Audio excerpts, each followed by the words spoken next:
Just before we call this to order, I want you to know there's a regular meeting tonight, and after the regular meeting, there's a special meeting. And if you need a break, we'll call the special meeting. I'll give you a little break, and then we'll start with it, all right? So I'd like to call to order, please, the work session on Monday, February 9th, 2015. We have one item on tonight's work session. Council will receive an update on the progress of the ADOT I-10 and the SR 303 landscape design construction projects. So Troy, it's nice to see you again. Thank you. Tobasian, project manager, and it looks like we have Megan here too. Megan, nice to see you again. Thank you. So you have the floor. Mayor Lord, Vice Mayor, City Council. I'm Troy Tobasian, project manager, engineering department. I have with me Megan Grego. She's with ADOT, here to give an update on the I-10 SR 303 project.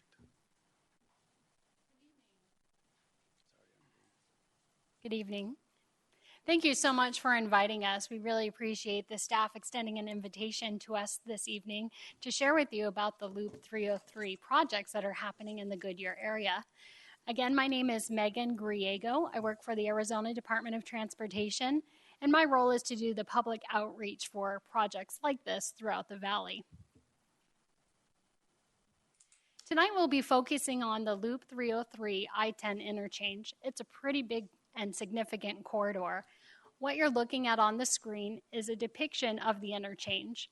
We'll first talk about what we'll consider phase 1, which is identified in red, and then we'll talk about phase 2, which is identified in blue. We'll be going over construction projects that are planned and landscaping projects that are coming up. Before I get started, I wanted to let you know that I've brought some colleagues with me tonight. While I'm very versed at this project, I did bring along my technical team and peers to help me answer some of the questions. ADOT's engineer, Steve Beasley, is joining us. He can answer technical questions you might have. And Brock Barnhart, our Assistant Communications Director, is joining me. And he'll be able to provide any historic information you may be looking for that I might not be able to answer. So I see a lot of smiling faces from the mayor and the council, and that must be because you're looking at the completed interchange of the Loop 303 I-10. It's quite a construction project that we're proud to have completed in fall 2014. We know it's a great economic development corridor, not only for the residents here in Goodyear, but also for those in the Southwest Valley and the West Valley. So with this as the base of the presentation, let me show you what's next. Usually following any major interchange project, you may hear me or my team refer to these as TIs, traffic interchanges. We're government, we love acronyms. We usually come into a project afterward and do a landscape project. What you're looking at is a typical rendering of what you could expect at a TI, traffic interchange, like this. So what we have planned is landscaping on the north half of the Loop 303 I-10. That would be starting in fall 2015. This is just a typical idea of what you can expect. There's trees, there's shrubs, there's landform graphics. A lot of aesthetics go into making this intersection beautified. In addition to improving the TI, we'll also be making improvements to the new interchanges that we've built as part of the Loop 303 I-10 construction project. What you're looking at here are just some typical enhancements or treatments that you could see at Saraville, Thomas, and Citrus Roads, which are the new on and off ramps to I-10. I have a question. Is there any chance, so many places you come off the I-10 and other exchanges, and they have designs actually in the gravel or in the dirt of some, and we do have the gecko look up on the bridge. Is there any chance of having anything like that done, say in that top picture, where it has the, because I'm assuming that's not going to have any kind of structure on that. What I'll show you here and what I referred to as landform graphics are exactly what you're talking about. When they that's termed what? Landform graphics. Graphic, okay. Yeah. And Mayor Lord, you'll see that at most or a lot of Arizona's interchanges. The design for this is complete, but I do want to show you some areas where you would be interested in getting involved, and that's mainly at the Loop 303 south of I-10. Okay. So let's talk about that just for a moment. So as I showed you on the graphic earlier, there is a portion of the freeway that will be developed south of I-10. Here we're calling it the Loop 303 I-10 Phase 2 construction.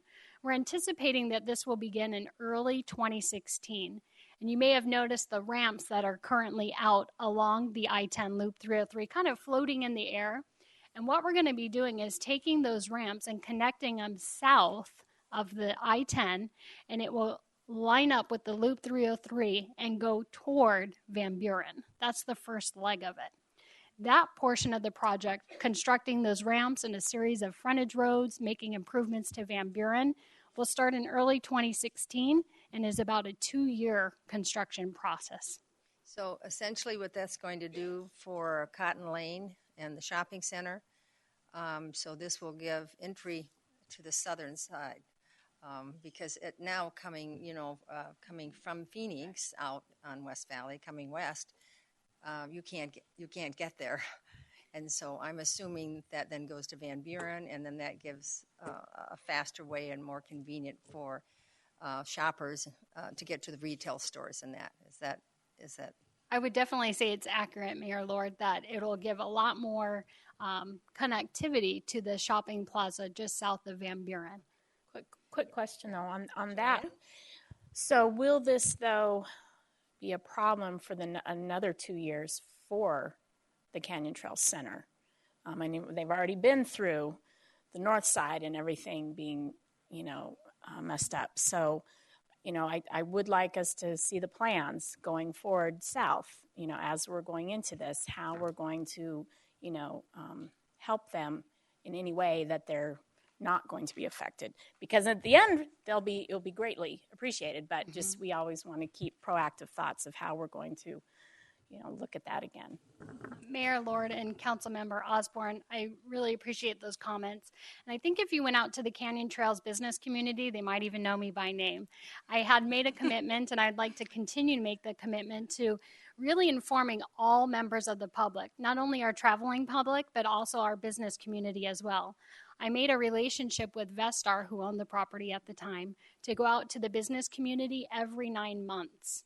That's more or less when something significant was happening at the interchange that they needed to be informed about. And moving forward, I would like to use that same strategy, keeping the business community informed well in advance. That'd be most appreciated by us. Bill? Megan, I don't know that you actually answered the question. I'm sorry. Will there be a road closure going down Cotton Lane, cutting off access to those businesses?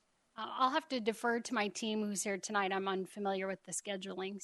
I'd like to ask Steve Beasley to please help me answer. I know this is inconvenient, but come up and sit at the microphone because we have people listening online. Thank you.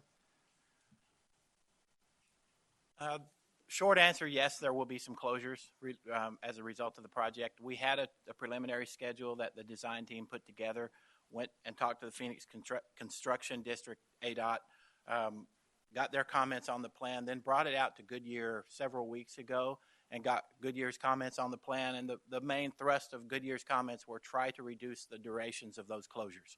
So we're actively looking at what we can do to reduce those closures, and we'll be back out to Goodyear to discuss that when we have another plan developed.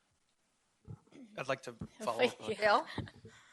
Bill? We had an issue with APS putting power lines through Estrella, and the community was very adamant about the direction in which that should happen.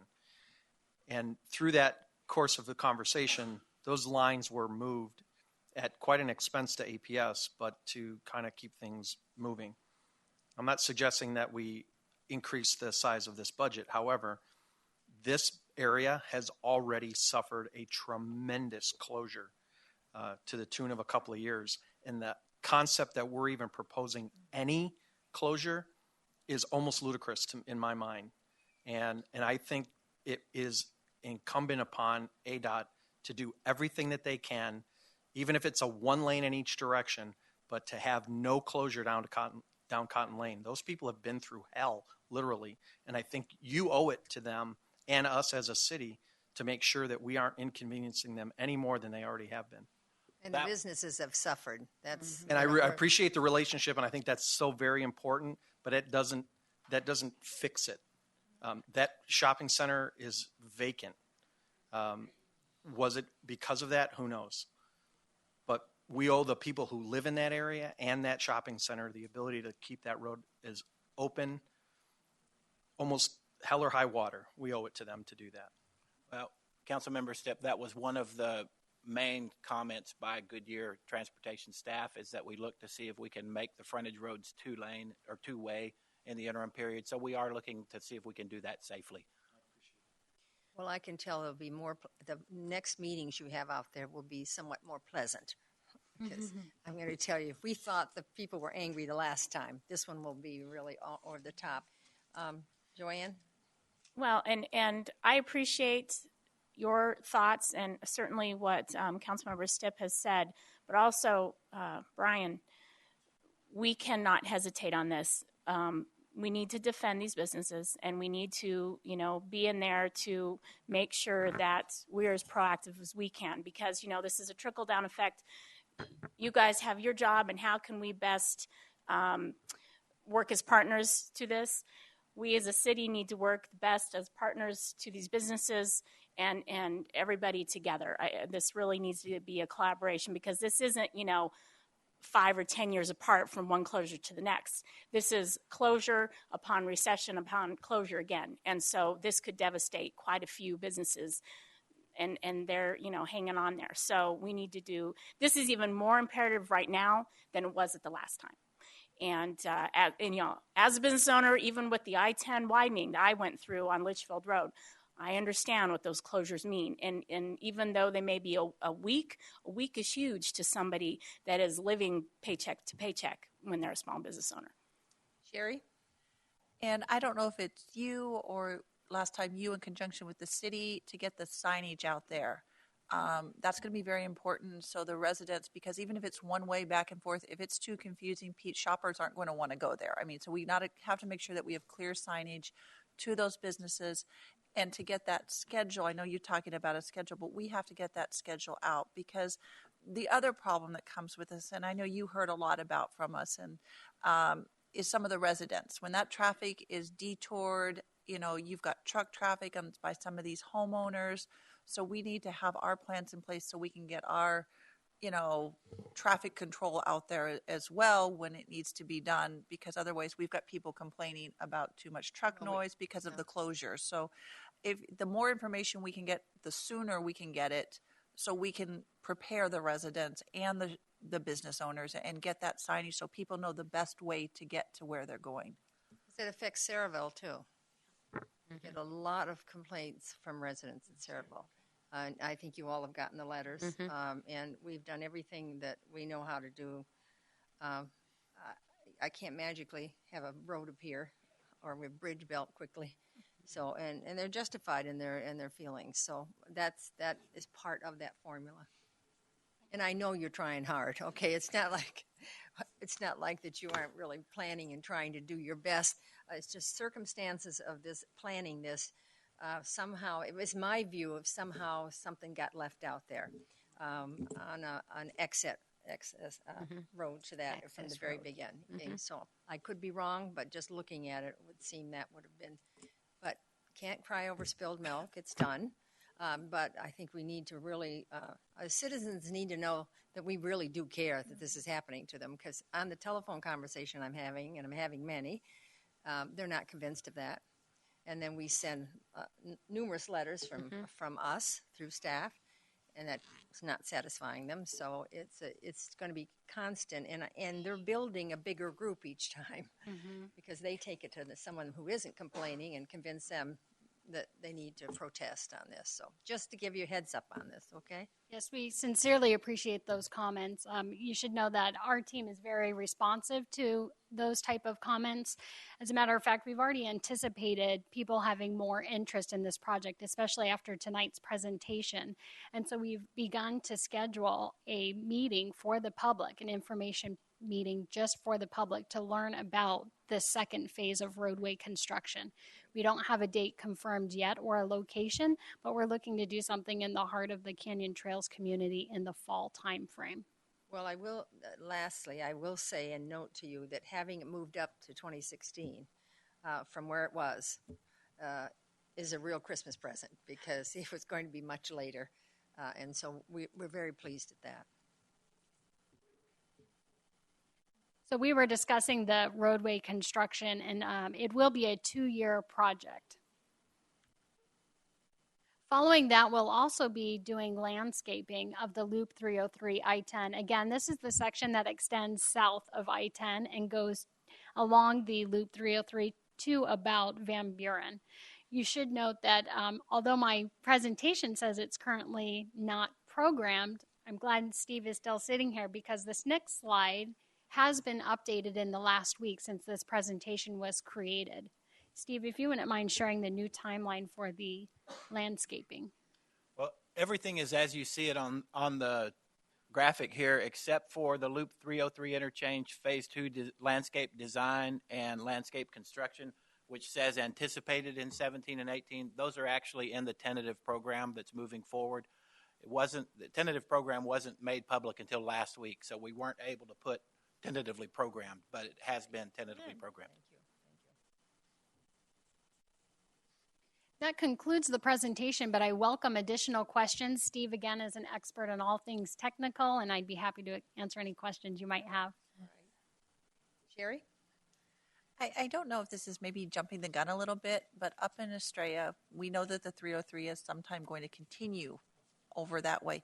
Have we heard or do we know where it's going to follow, what path it's going to follow at this point, or has that not been decided yet? You probably know several years ago we had a series of public meetings in Rainbow Valley and in Estrella, and as you might expect, Estrella folks said put it in Rainbow Valley, and Rainbow Valley folks said put it in Estrella. Yeah. So we weren't able to come up with a solution then, but we also realized that we needed to go back and look at cultural resources in the area, which are quite extensive. So we've hired a company that works with the Indian tribes, the local tribes, to find out what kind of artifacts, what kind of ruins, what kind of resources are down in that corridor, in either of the two corridors, to see if that would push us toward a decision. But right now, we're still considering potential for one of the two corridors. The crossing of the river is either along Cotton or further west, probably somewhere along where El Cedro points us, with that alignment Goodyear bought several years ago. But that is in the process right now, and we really don't have an answer until we get the results of that cultural survey that's being done. And there's no funding yet for that portion yet? There is no funding at all for that portion. That's correct. Wally? Okay, my question is, phase 1 is 16 to 18, right? 2016 to 2018, and it's the McDowell corridor. Is that correct? Landscaping. The landscaping, Yes. but it's on the McDowell corridor at the interchange. It's on McDowell, and it's on 303 up to half a mile north of Thomas, where the construction project ended. So it will landscape along Thomas. I'm sorry. Yes, it will landscape along Thomas. It will landscape the 303 from half a mile north of Thomas down to McDowell, and then some areas within the interchange that won't be affected by the phase 2 construction. So is that confusing? No. Okay. My next question is, I'm assuming you weren't in on the ground floor when they started planning out the 303. What was the rationale that they did not put an interchange on Peoria, or the interchange that would go to the White Tanks Library? You know, you have to go a mile past the White Tanks and then get off and then double back and Yes, come ma'am. back. There's no interchange at Olive. No. And that was because we didn't want to put ramps across a railroad track, active ramps across an active railroad That's track. south of That's on the 303. north side of Olive. Uh-huh. So we didn't build an interchange at Olive. Also, during the development of the 303, Glendale came to us and asked us to build what we did build, which was the trumpet-style connection to Northern Parkway. The what? The Trumpet? I call it trumpet. That's what the I loop thought ramp you to said. Northern. Yes, ma'am. The It loop looks ramp like a to, trumpet? If you look at it from above, sort of a bent trumpet. Okay. I knew it was curvy, but yeah, okay. Right now, though, we are working to we're doing a study to actually add that interchange back into the system. You really need it there because of the park and because of the white tanks, and it's so inconvenient because you go up, you have to go actually a mile out of your way. Mm-hmm. Either way, you either get off a mile too early or you go a mile past and then double back. We originally had a frontage road system planned in there that would have made all those connections. And what happened to it? Similar to what we have here, but a little bit different. We ended up building the Northern Parkway freeway style connection instead. Instead of that, huh? Yes. Interesting. Very interesting. It's interesting when you see how a community can have so much influence on changing something that affects all of us. Because we were not in on the conversation about the Glendale Northern And maybe Parkway. the plan was better before the change. Yeah, it might have been. I'm surprised. I'm not surprised. I shouldn't say that. I'm not surprised. I've been on the 303 since 2003 when I started in urban project management. So I worked with the county to get the study completed. Yeah. And it's kind of been a proud moment to get it built as we move forward. Oh, of course it is. We can tell you that Goodyear has waited for that for years. I've only been here 15 years, and I have been waiting for it. I'd like to see it finished before I die, but I'm not sure. Hang on a few more years. Yeah, right. But it's just so important that we continue to open up the West Valley with the 303 because we are the developing area in the Phoenix metropolitan area, and we need to move our people safely, quickly, and we need to have the infrastructure, and we need ADOT to spend the money out in this side. You've done enough on the east side now. You need to pay attention to the west side and open it up for us so we have a shot just like everyone else. Joe. More just a follow-up than a question. I agree with the discussion when he talks about the business impact, and the reason being is originally when we did the project, the problem is if we make it too restrictive as far as traffic, even if you have traffic going both, they'll go to another business maybe off of where the Fry Shopping Center is, and it will hurt that whole shopping center area. So whatever we come up with, I think it's real important that we don't make it so restrictive or so trying that it will discourage people from going there, and they end up going and shopping others. So to me, that is real critical as well. So, okay. Any other questions? Well, thank you very much for your presentation and answering all of our questions. We know your heart's in this. It's just very difficult, and you've got so many sections of the city to have to please, and so many types of people and homes and on the whole works. But we really appreciate the presentation tonight. Thank you so much. Thank you, Mayor and Council. Okay, since that really finishes this, we're going to just move our things up to the dais and start. You have a question? You don't have a